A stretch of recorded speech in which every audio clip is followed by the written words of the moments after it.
How to log into HSBC Career. Hi guys, it's Mikran from Tech Basics. Hope you guys all are fine. Today I'll be guiding you how to log into HSBC Career.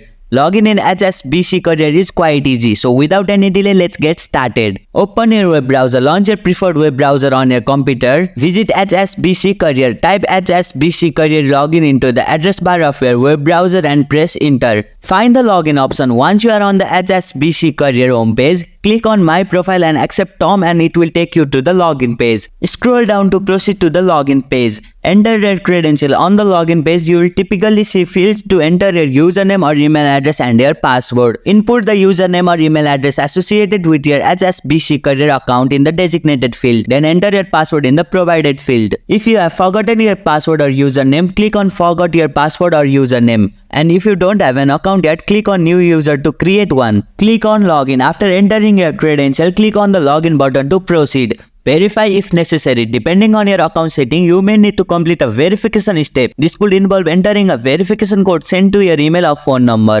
Access your account. If the credentials you provided are correct, you will be logged into your HSBC Career account. You should now have access to your account dashboard where you can view job openings, update your profile and perform other relevant action. That's it, you have logged in successfully. If you liked our video, press the thumbs up and share button. Also hit the subscribe button for more tutorials.